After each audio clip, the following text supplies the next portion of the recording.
बुलढाण्यामध्ये केस गळती आणि नखगळतीचे अनेक नागरिक त्रस्त असल्याचे समस्या समोर आलेल्या आहेत आणि असं असतानाच दुसरीकडे जळगाव जिल्ह्यातील नागरिक किडनीच्या आजाराने त्रस्त आहेत। चोपडा तालुक्यातल्या चौगाव इथे अनेक ग्रामस्थांना किडनीच्या आजाराची लागण झाली आहे। गेल्या 6 वर्षात किडनीच्या आजाराने 4 ते 5 जणांचा मृत्यू झाल्याची धक्कादायक बाब समोर आली आहे। गावातील एकूण लोकसंख्येपैकी 60% लोकांना किडनीचा विकार झाल्याची प्राथमिक माहिती आहे। गावातील पाण्यामध्ये क्षार जास्त आहे, त्यामुळे किडनीचा विकास जडल्याचं आता सांगितलं जात आहे आणि प्रशासनाने वेळीच जर लक्ष दिलं नाही तर संपूर्ण गाव किडनीच्या विकाराचा बळी ठरेल अशी भीती व्यक्त होते आहे। पाणी कशा पद्धतीने बदलता येईल, इथल्या पाण्यामध्ये जे क्षार आहेत ते बिना क्षारचं कसं उपयोगात आणता येईल, त्या पाण्याचा काय प्रयोग करता येईल का, लोकांना चांगलं पाणी पाजता येईल का, अशा पद्धतीने आम्ही प्रयत्न करतोय। त्या पद्धतीने आम्ही शासनाला माझी विनंती आहे की आमच्या गावाला ती सुविधा लवकरात लवकर देण्यात यावी, जेणेकरून जो त्रास मला झाला इतरांना आमच्या गावातल्या लोकांना होऊ नये याच्यासाठी माझी विनंती आहे शासनाला की आमच्या इथे लवकरात लवकर पाण्याचं काहीतरी नियोजन करण्यात यावं। वडिलांना दाखवलं तर वडिलांचे रिपोर्ट, रक्ताचे लघवीचे रिपोर्ट काढले तर त्याच्यात क्रिएटिनाइन, युरिया असा विषय आला की आम्हाला काहीच माहिती नव्हतं। वडिलांना सुपारीचं व्यसन नव्हतं, काही नव्हतं। वडिलांना असं कसं काय प्रॉब्लेम क्रिएट झाला अचानक आणि तो मेन ऑर्गनवरती झाला तर आम्हाला काही कळलंच नाही। मेन प्रॉब्लेम म्हणजे पाण्याचा होता। पाणी क्षारवट येतं बुवा तुमच्या गावाचं।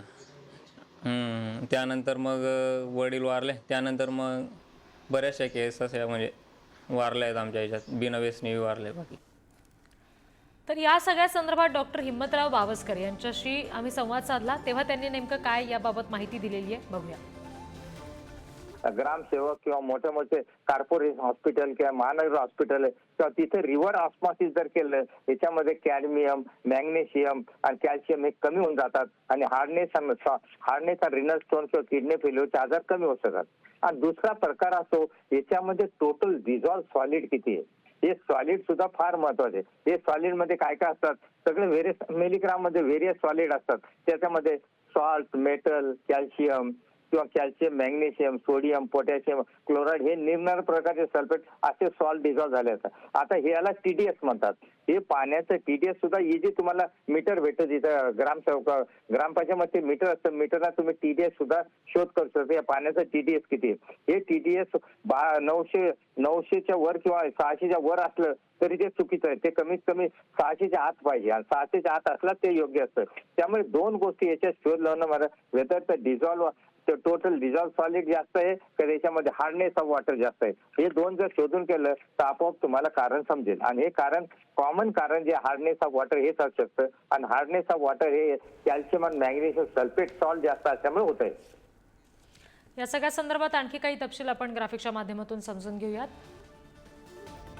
महाराष्ट्रातल्या किडनी बाधितांचा गाव झालेला आहे। जळगाव मधील चोपडा तालुक्यात चौगावात अनेकांना किडनीचे आजार आहेत। गावातल्या अनेक घरांमध्ये मुतखड्याच्या आजाराचे रुग्ण आहेत। गावातील 60% गावकरी किडनीच्या आजाराने त्रस्त आहेत। गावात आतापर्यंत किडनी आजाराने 5 जणांचा मृत्यू झाला। किडनीच्या आजाराचं कारण शोधण्याचं मोठं आव्हान प्रशासनासमोर आहे। संपूर्ण गाव किडनी विकाराला बळी पडण्याची शक्यता आहे। गावात क्षारयुक्त पाण्यामुळे किडनीच्या विकारांची शक्यता आहे। शुद्ध पाण्यासाठी फिल्टर प्लांट बसवण्यात आलाय, मात्र त्याचाही काही उपयोग नाहीये।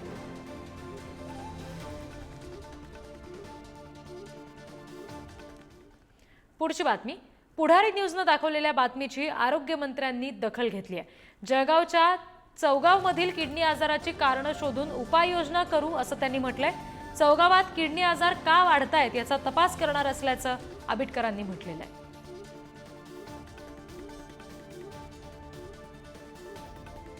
आपण जर पहिल्यांदा बघितलं तर बऱ्याच वेळा पाण्यामध्ये पाण्याचं जे काय प्रदूषण असतं त्याचा सुद्धा परिणाम असतो।